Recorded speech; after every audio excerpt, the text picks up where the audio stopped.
up, Harry? Hi, Greg. How are you? Good, man. How are you? I'm quality, thank you.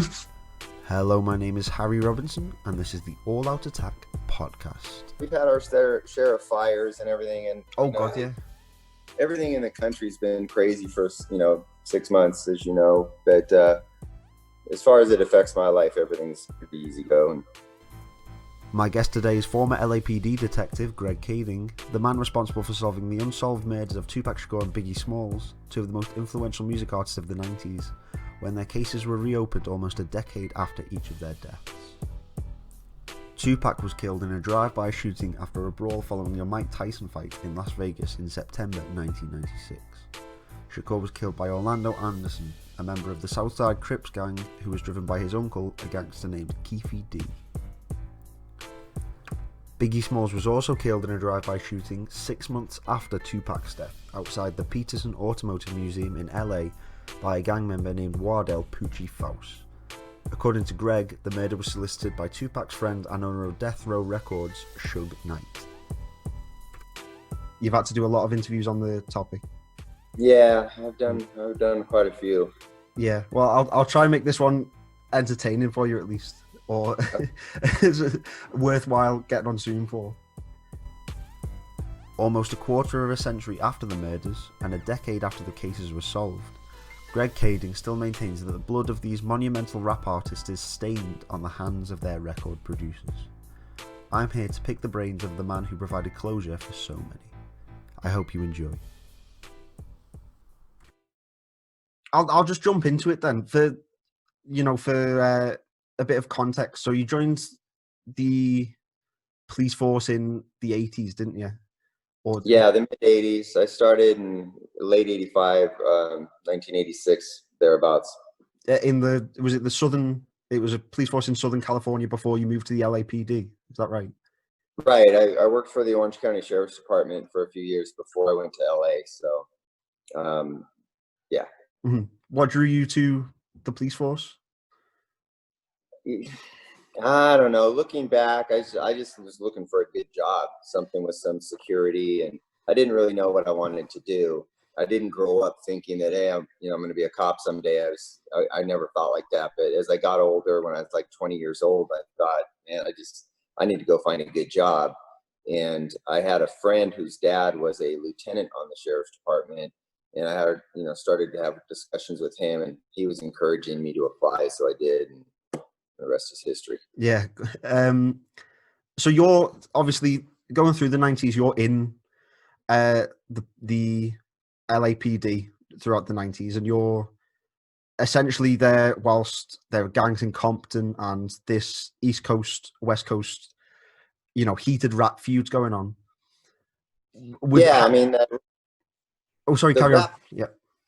The rap feud was really never an East Coast, West Coast rap feud. It was just one label from the East Coast and one label from the West Coast. So it wasn't, East versus West. It was just these two labels that happened to be from the two different coasts. Yeah, well, it was perpetrated by the media. Yeah. It's a nice narrative, isn't it? What was the kind of feeling around the police force at that time? Because obviously you have songs by NWA, kind of advocating disdain towards the police. How was the feeling towards the kind of community and ethos of gangster rap around that time within the police force? Well, clearly anything that promotes, violence, anything that promotes hatred, whether you're a cop or not, is something that we should all be concerned about. And so, if you take the time to try to see things from the perspective of those individuals that were writing that song, perhaps you can be a little bit understanding from their impressions. But at the same time, you've got to recognize that, gangs were a plague and still are a plague in the communities that they affect. Gang activity is a criminal activity, and it affects a lot of innocent people. So to promote the idea that maybe gangs shouldn't be targeted by cops it's ridiculous. So law enforcement has to meet its opposition in the streets, and that's what we do. We meet them in the streets, and if there's those forces are going to collide. If you're trying to enforce the law and keep communities safe, you're going to collide with that element that is breaking the law and plaguing the community with violence.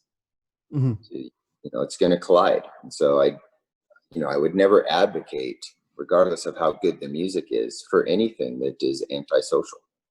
That makes sense. Obviously, fast forward a bit to 96 and TUPAC is made the prominent Californian figurehead, obviously not murdered in that jurisdiction. What was the kind of feel, or was there any prominent feel at all within the police when such a big figurehead like that is killed in a gang-related activity? No, not at all. I mean, you got to keep law enforcement isn't necessarily affected by some rap music star, any kind of music celebrity that is killed in a different jurisdiction. So with the LAPD, Tupac's murder had nothing to do with things happening in Los Angeles that we knew about, on the surface. And so you don't really pay much attention to it. It's just unfortunate that somebody got killed. He happened to be a rapper, and it is what it is. It's not like, the department went into mourning over it. Fast forward to 2006, and there's a lawsuit on the city of Los Angeles. Is that right? Regarding the Biggie Smalls murder. Biggie got killed in 1997, in Los Angeles. And then the lawsuit happens, which encourages this task force to be implemented that you're involved in. But 9 years later, 9 years after Biggie's murder. Talk me through how this task force was banded then, and the kind of feel around the police force that, I mean, the LAPD was essentially... Oh, can you still hear me, Greg? Sorry about that. Yeah, sorry, that thing came up. Talk me through the kind of feel around the LAPD at that time, because obviously, I mean, with a lawsuit like that, the LAPD is getting painted with quite a grim brush in the media, and I imagine. Yeah, so, there had been theories posed about potentially an LAPD officer named David Mack being involved in Biggie's murder. So that was investigated several times by several different departments, including the FBI. But ultimately, they continued to pursue this lawsuit. They being Valletta Wallace, Biggie's mom, and then his estranged wife, Faith, his widow. So they were pursuing this theory, and it kind of went in and out of the court system. And then eventually they just said, hey, it's a cold case. Let's get some new investigators to look into it. And then I was recruited as one of those investigators. And then I realized the best thing for us to do was to federalize the case, to bring in the U.S. Attorney's Office and the FBI and everybody else in order to get a super comprehensive approach to this. And so we recruited guys that knew a lot about gangster rap, guys that were, understood some of the nuances of the African-American community and the nuances of that music culture. So we just brought in everybody that we thought could be experts. We wanted the DEA because we knew there was potentially going to be some drug components. We brought in ATF because we knew there was going to be some firearm components, and we just brought in a collective group of experts in order to approach the investigation. How long did it take before the Biggie Smalls cold case turned into looking into the murder of TUPAC? Well, everybody from the day that Biggie was murdered, there was always speculation that it was somehow related back to Tupac's murder 6 months earlier. So there was always that investigative kind of insight that these were probably linked. So, the moment we started working on Biggie's case, we were already aware of Tupac's case and where they intersected. We knew common denominators between the two cases, and people that were, ultimately the most important person being a guy named Keefe D, Dwayne Davis, who was a Southside Crip, because he was both in Las Vegas the night that Tupac was killed. And in fact, it was his nephew that was attacked by Tupac prior to the shooting. And then we also knew that this same Keefe D was at the Peterson Auto Museum the night that Biggie was killed. So he was a common denominator between the two investigations. I mean, Keefe D is the almost the center point of your whole kind of investigation, if that's fair to say, or at least his your interviews with him were a big breaking point. For obviously, so for context, how did it come about that you went to interview Keefe D? Well, we wanted to speak with him, and we knew that he was probably not going to be very cooperative. You know, why would he? You know, he's a gang member, and he's, you know, I think at the time he might have been out on probation, but we knew that he was not going to just willingly walk into the police station someday and confess to his involvement in any crime. So we figured out the best thing to do would be kind of corner him, put him into a position where it would be in his best interest to sit down and talk with us. So that's what we did. We put together a drug investigation against him, discovered what he was doing, which was trafficking in PCP and cocaine. And we built a case against him so that he would be cornered. And that's what we did. And he agreed at that point to cooperate, sit down, and answer all of our questions. Do you think, obviously, I mean, I know you can't speak for Keefe D himself, because Keefe D obviously went on to talk about how his nephew Orlando Anderson is the person that shot TUPAC. Was there any kind of tentativeness on Keefe D's side for the fact that he's a long-standing gang member who is actively cooperating with the LAPD? Oh, of course. That would have been a big concern for him. He would have, you know, he doesn't want to be outed as an informant, and he doesn't want to be outed as somebody who's sitting down and exposing crimes to the police department. So of course there was apprehension on his part. So what does, obviously you're building this case, going into the Keefe D talks, the numerous talks that you had with Keefe D, what breakthrough information did he fully disclose to you and your partner? Well, two things. And so far as his involvement in the Biggie case, he denied any involvement in Biggie's murder, but he did say that he was involved in Tupac's murder and that he was there when Tupac was shot. In fact, he had provided the gun that was used to kill Tupac. He had it in his possession, and he gave it to his nephew, who was in the back seat, who leaned out the window and shot Tupac. So he directly implicated himself in the murder, but he gave the background of the conflict and animosity that was going on between the two groups, and provided more context for the murder. So he confessed, you know, directly to what had taken place, and in that confession was corroborated by all the known evidence in the case. So we knew that it was a valid confession. Why do you think that Keefe D perhaps didn't take the stereotypical gangster route of not cooperating at all and just taking the charges as, or, I mean, obviously you can't really speak for Keefe D, but. No, I can't, but I can speculate, and that's because he didn't want to go to prison for the rest of his life, and this was his only way out. That's fair enough. Obviously the big link, or one that you make in your book, Murder Rap, is obviously the connection between the killers of Tupac and Sean Puffy Combs and Bad Boy Records. Could you explain the connection? Because wasn't it through a drug dealer, Eric Zip? His last name Martin. Yeah, Eric Zip Martin. Yeah. Yeah, so he was an associate of both Biggies and Sean Combs. You know, he was a Harlem drug dealer, and you know, he's out there in New York, and he's affiliated with Mike Tyson and Sean Combs, and I think he was the godfather of Christopher Wallace's kid. And so he knew these guys really well. He ran in the same circles, and he was the one who actually gave Keefe D the gun out in Las Vegas after the fight between Tupac and Orlando. So he provided the gun, and he was also the person who introduced Keefe D to Sean Combs when Keefe D and Zip were doing their drug trafficking all the way back into the early 90s. And so he says that, you know, Sean Combs was really afraid of coming to LA because of all the animosity that was going on between him and Suge Knight. You got to keep in mind that Suge Knight's bodyguard had already been shot and killed by Puffy Combs' bodyguard out in Atlanta, a guy named Jake Robles. So there's already blood on the ground. There's already conflict, and Sean Combs knows he's already going to have problems if he comes to Los Angeles for any reason.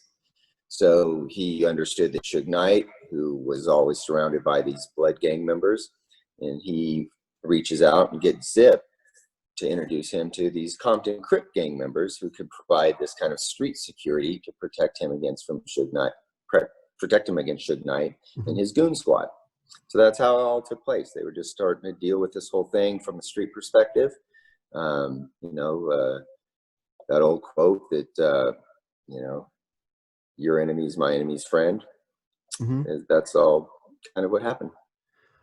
Obviously, Puffy is very scared of the affiliations in Los Angeles. Do you think he knew what he was getting into by affiliating himself with, you know, such prominent gang members? No, I don't. I don't think he understood how quickly these guys would take violence into their own hands under these circumstances. I don't think he fully appreciated what was likely to result as a result of the conversations he had with Keefe D. I think it's probably his biggest regret in life was to have ever met Keefe D and then had conversations about the killing of Tupac and Suge with Keefe D.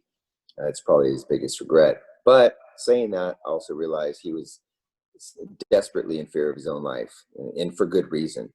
He was targeted. And so he took matters into his own hands to try to protect himself. Unfortunately, it resulted in Tupac's murder. In that regard, do you sympathize with him in any way? No, I don't. I mean, I don't sympathize with him. I just understand. I understand the mentality and the desperation of why he did what he did, but I don't sympathize because there were better ways to handle it. You didn't need to go to the streets in order to take care of this situation. There were better ways to handle it.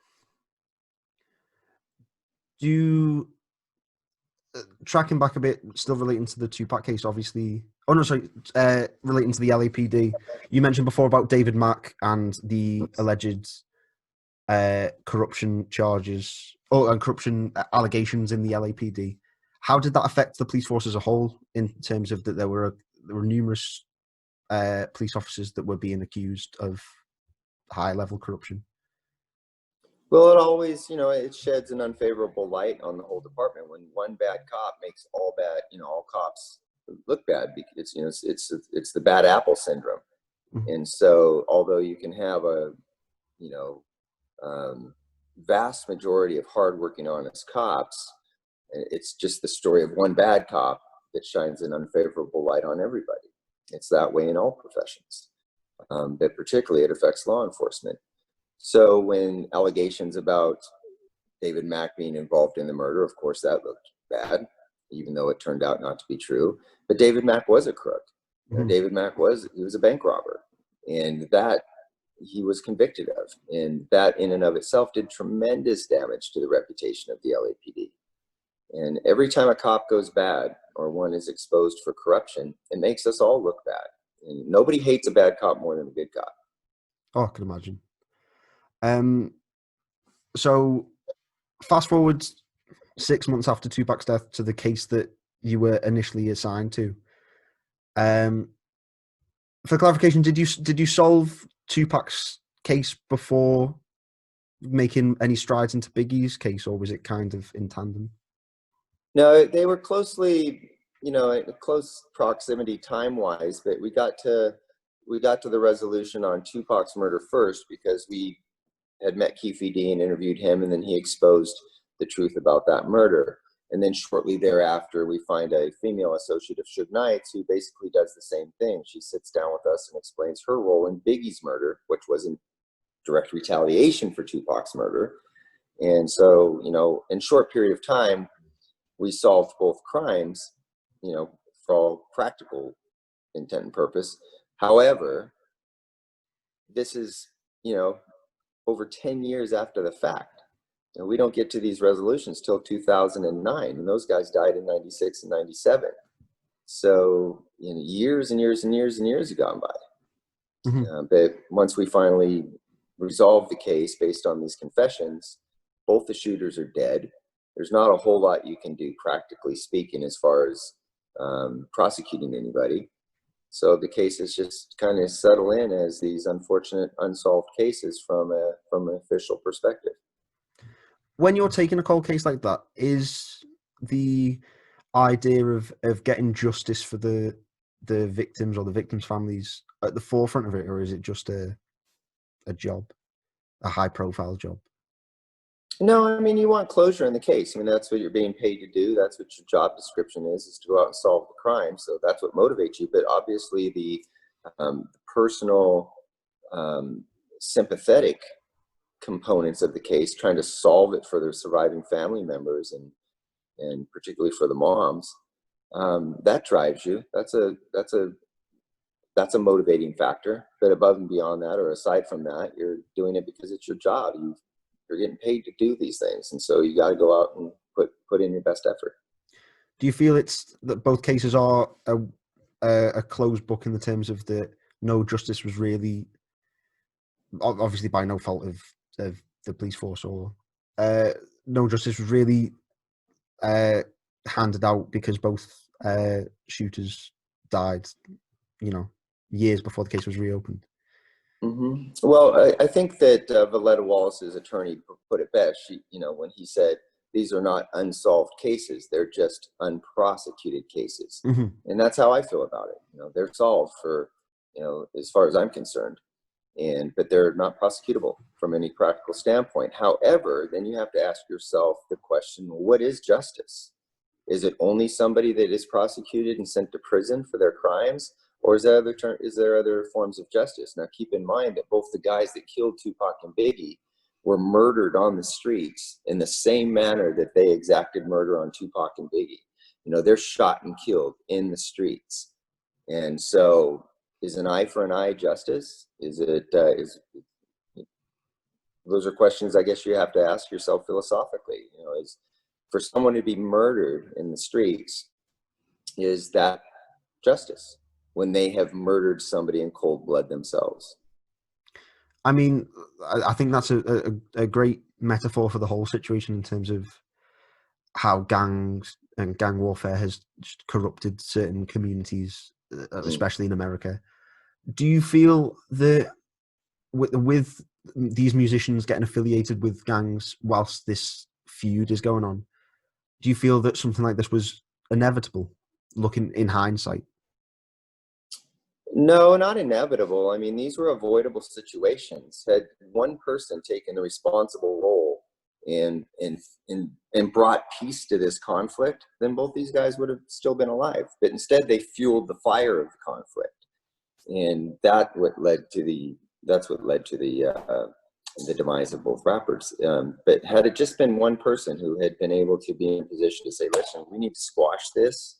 I don't know what I've done to offend you. I apologize, and let's make things right," instead of saying, "Fuck you, let's do this," which essentially is what happened. And that's why both of them are dead. It wasn't inevitable. It was avoidable. That makes complete sense. Going back to the chronology of it, because we haven't really covered Biggie's case too much. So the woman who came forward was a partner of, or former partner of Suge Knight's, wasn't she? Girlfriend, yeah, baby mama. Called Teresa Swan, or that's an alias of hers. Yeah, an alias, yeah. Why did she come forward? She came forward the same reason that Keefy D came forward. We put her into a corner that she couldn't wiggle herself out of. So it was in her best interest. It was in her family's best interest to sit down and answer our questions. She didn't want to go back to jail, and going back to jail potentially meant her kids going into foster care. And when we presented her with that ultimatum, she decided that she would tell us what she knew. And she did. She explained the chain of events that led to Biggie's murder. Was there much investigating going on after that had happened? Because it kind of explained a lot of loose ends in the I mean, we continued to investigate.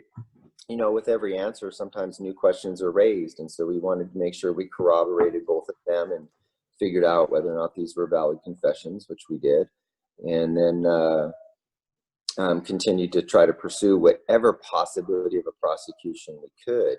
But then it got shut down. Once the lawsuit against the LAPD was dropped, the LAPD made the determination that they weren't going to put any more time and resources into a case that they didn't think could be practically prosecuted. Do you wish you were able to follow up the case more?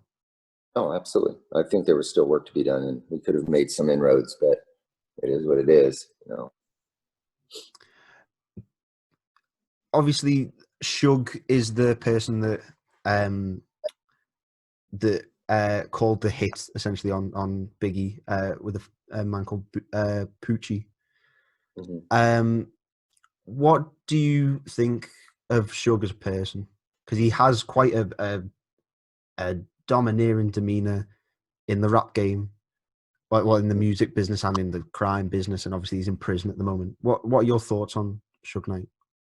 Well, I don't know him personally, so I can't speak Mm-hmm. about what he's like as a father. I can't speak about what he's like as a son or what he's like as a husband. I can't speak on those things personally. I can only speak on them professionally based on the behavior that he's exhibited throughout most of his adult, life, which is antisocial, and a lot of people dead as a result of a lot of manipulation that he caused and all the conflict. And so I can only judge him in that way. I judge him from the damage that he's done. And so from that, I don't see that the guy's a good person. He certainly hasn't come out and expressed any remorse for his sins or expressed any remorse for his crimes. He's never apologized to Loletta Wallace for having her son killed. So, you form your own judgment about what type of person that is. Do you see, obviously these are two huge moguls in the music business, both of which have connections to two of the high profile murders. Most high profile murders in the music business. Is that a worrying testament for kind of the absolute power that this kind of business brings, or? Well, I think that history speaks for itself. It's not just these two guys. They're the most iconic because they're the most popular and renowned. But you just look at the history of violence that has taken place within the kind of gangster rap environment. There's a lot of rappers who have been killed, and a lot of people have gone to prison, as a result of the violence that has taken place in that particular subset of music genre, or that subset of urban culture. So, the history is there for you to see yourself. Just type in dead rappers. It's not going to come up the way if you type in dead country music stars or dead opera singers, or, it doesn't, they don't compare. Mm-hmm. There's this disproportionate number of guys who have been murdered in that group. Well, I mean, even if you look in modern times, you have rappers like Nipsey Hussle and XXX Tentacion, who've both been killed in drive-bys in the last couple of years.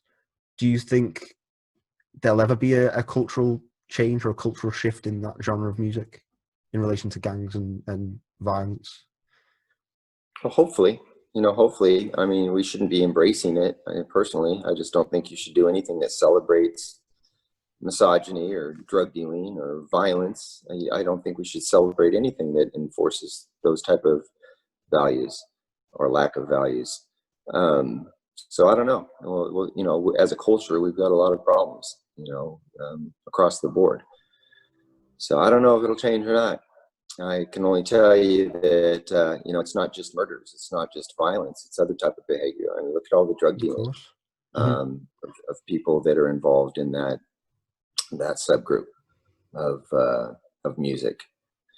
So, Do you think there's a problem with the glorification of it in the lyrics of the music itself as well? Yeah, there is. There's a whole problem. It promotes a lifestyle that's antisocial, and that's never in anybody's best interest. I think it's very poignant. If you going back to the actual case, so obviously you're investigating the Biggie case 9 years after the fact, the TUPAC case almost a decade after the fact. And I mean, Orlando Anderson was only interviewed once, I think, very briefly by police the first time round. Why do you think there wasn't, or why do you think the police weren't successful, or certainly as successful as you were in cracking down on these cases? I think the passage of time helped us, you know, that a lot of time had gone by, and you know, a lot had changed in individual people's lives over that period of time. But back when the homicide investigations were fresh, they couldn't make inroads because the people that knew things weren't willing to talk about it.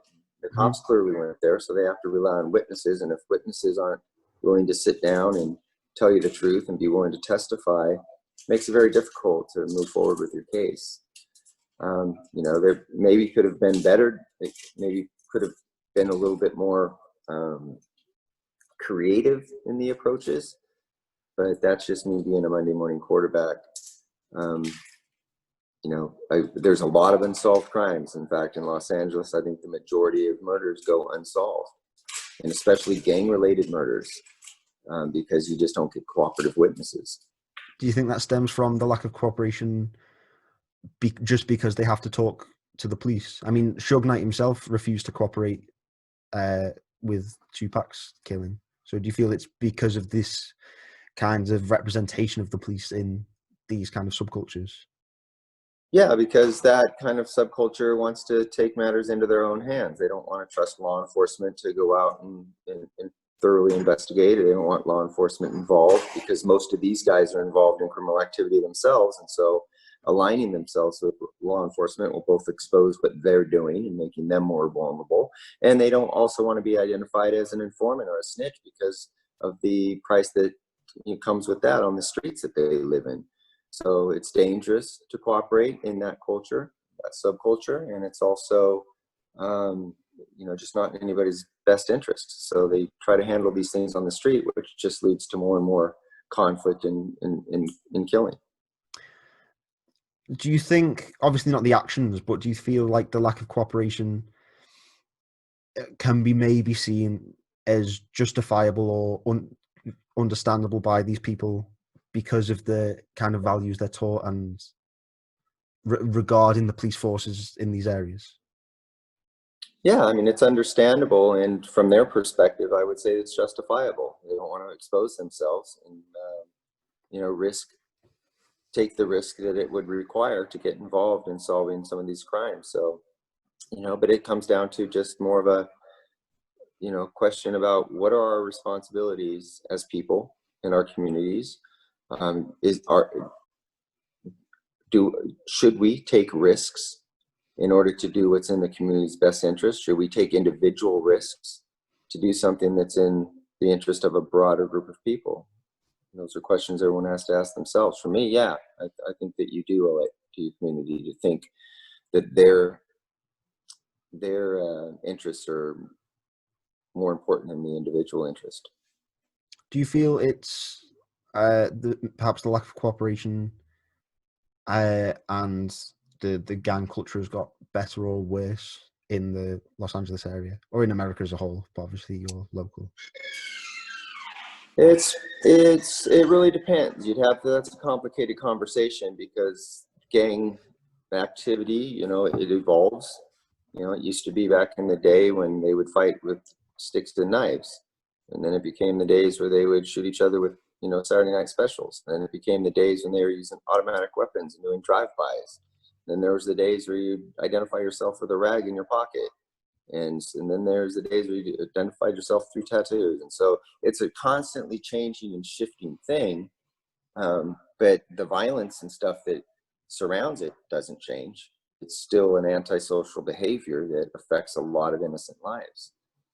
So, you know, I don't know how to answer that question without going into a really broad. So do you feel it's the cosmetic side of gang activity has changed rather than the sheer violence of it? Yeah, probably that might be a good way to say it, the cosmetic, approach, because they're always shifting. They're trying to be more and more evasive from law enforcement. As law enforcement also evolves and uses different technologies, it makes it more difficult for them to get away with their crimes. And so they shift and change and try to figure out how to thwart their vulnerabilities. So it's always shifting. Nowadays gangs, drug gangs are using drones, to determine whether or not law enforcement is entering their zones and into their areas. You would have never seen that before. You just had a kid that stood on the corner with a bike, and if he saw a cop roll by, he'd whistle to somebody down the street who would pass it on. Well, now things are becoming the communications being more and more sophisticated. So it's constantly changing. Do you think But technology like that involved in gang activity is going to completely alter the landscape of the kind of police on gang feud? no, I think, law enforcement will always have some advantages, because of the availability, to get into people's technology and monitor them and track them and that type of thing. So we have that at our advantage. But the advantage that the criminals have is that they don't have to play by any rules. Law enforcement has to adhere to rules. And if the other side of that component doesn't have to recognize or play by rules, then law enforcement's at a disadvantage. So it really just depends on what we're talking about specifically. Mm-hmm. You retired from the police force and moved into private investigating.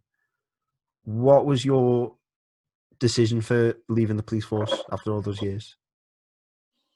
25 years was just enough for me. I was getting to a point where I was becoming a little bit disenchanted, and I didn't want to be that old cop that sat at a desk and collected a paycheck. I always resented that guy, and I was feeling myself starting to get into that area of kind of complacency and just didn't want to do it anymore. And I'd done everything I wanted to do in law enforcement. I never wanted to get into like supervision and administration, and I always had really good investigative cases and great partners. So I feel like I'd satisfied that chapter of my life. So I was ready to go. And so that's why I retired after 25 years. How are you finding private investigating? What are the stark differences between that and police work? Well, as a PI, you work for yourself, so you don't have to deal with management, bureaucracy, and that type of thing. You can pick and choose the cases that you want and approach them as you see fit. So there's the freedom that comes with that. You don't have to get approval for things, but you also don't have the resources that law enforcement does. I can't do wiretaps as a private investigator. I can't do search warrants as a private investigator, and those type of things. So those things were really helpful in investigative, inquiries. So it's give and take, but the freedom is well worth it. I like working for myself. And, it's been 10 years. I retired 10 years ago, and I think I'm almost done. I think I'm going to close this chapter too and move on to something else. What's next for Greg Kading then? Yeah, after the series, after Unsolved, and I kind of got exposed into, learning about screenwriting and learning about production. I really like that. I really enjoy that. And currently I'm setting up, a series of podcasts, because I think I'd like to get into the podcast groove that are so popular right now. You get to work from home, pick interesting topics. And so I think that's the next move. Oh, fantastic. Do you ever, looking back, do you ever miss those high profile investigative works in the police force, or is that chapter well and truly closed? Yeah, and I still really enjoy investigations. I think I'm kind of wired for that. I'm a little bit obsessive compulsive, and I think that's what you need to be a good investigator. You've got to really commit yourself and make certain sacrifices. And I'm just wired that way. So I was good at being an investigator, and I still enjoy those type of challenges. But I don't miss it at all as far as being on the police department. I've maintained, friendships with the close friends that I had, that I'd made on the department. So so that didn't change. And, But the environment of policing, yeah, I forgot about that the day I walked out the door, and I've never looked back with any regret. When obviously you mentioned before about the fact that you would have loved to revisit, or you would have loved to carry on investigating the Biggie Smalls case and tie up some loose ends. Is there any part of you at all that still wants that, or have you kind of put that to bed? I think I've put that to bed. I mean, what I would like to see happen, it's not likely going to happen, but what would be great to see happen is for Suge Knight to ultimately, just be willing to figure out how he can take responsibility for what he did, whatever that means. Whether it's, I think he owes Valletta Wallace that much, but of course that's just not going to be Suge Knight's nature, is to put himself into more trouble than he's already in. But I'm just talking from a wishful thinking. I would love to see him take responsibility for what he did. And but that's it. Prosecution wise, I don't think that there's a practical prosecution on Puffy Combs, and there probably shouldn't be. I mean, keep in mind we're taking the testimony, even though we believe it to be honest testimony, of Keefy D. But you've got to also understand the environment that Puffy Combs' involvement has to be understood for what it was. And that was a man who was extremely fearful of his life and made a bad decision to associate himself with some people that turned out to be killers. Mm-hmm. How did you feel when you were told that they were pulling the plug on tying up any loose ends with the cases and not putting any more resources into the cases? Maybe pulling the plug is a bit of a crass. Yeah, I was a lot more upset about it back then than I am now. Now that I've had time to kind of be practical about it and really evaluate that decision, I'm not emotionally upset about it. I kind of get it. I wish it would have been different, but I can see things through the eyes of the department more now than I could back at the time when I was told that they were shutting it down, because I had invested so much time and energy. Well, all of us did. Our whole task force was, committed to this thing. And we had 3 years of hard work into it. And to have it get shut down like that, it was like a punch in the face. But once the emotional component of that subsided, then I realized, okay, it is what it is. I kind of get it. Unfortunately, it's just one of those situations where we're not going to get the resolution that the public would like to see. Do you feel like you have done enough work to not overthink it in terms of, absolutely. I mean, I've done, I don't know, there's nobody just trying to be modest as possible. I mean, nobody in the entire world knows those cases better than I do. And, I'm open-minded, but facts are what they are. Empirical evidence is what it is. And the conclusions that we drew were based on facts and evidence. So I'm super satisfied with the conclusions we've drawn. But I understand why the public is never going to be fully satisfied, because nobody's getting prosecuted. Obviously, you say that you're the expert on this topic. You know it more than anyone else. What kind of, obviously, the media perpetrated a lot of quite baffling theories about who killed who and the instigations and stuff like that. What were the strangest kind of theories that you've felt floating about, or that had no substance? Well, ones that have no substance. I mean, when Biggie's case was on America's Most Wanted, and people were calling in saying that they had committed the murder, and then we go and find out that actually they were they were calling from a mental health facility where they were incarcerated at the time of the murder. And so just weird stuff like that. People call in, and one person had called in and said, hey, Oprah did it. Somebody else, years later said, no, it was Will Smith, because Jada, was having a relationship with Tupac. And so all just ridiculous stuff where people just throw speculation in there for whatever reason. The Tupac alive theory is just ludicrous, but a lot of people want to believe that's true. So, you heard all types of things, but the practical ones, the plausible ones, were thoroughly investigated. What did you think about the Suge Knight theory then? Because that was essentially a theory that was believed by a lot of people. I mean, even people close to death row said that was what led animosity between Snoop Dogg and Suge Knight, and was kind of the reason that Snoop started to leave the label. Yeah, well, when these things take place, you can draw conclusions, but then with time and more information, you can change your opinions about things. But that's all these were. They're just people's opinions.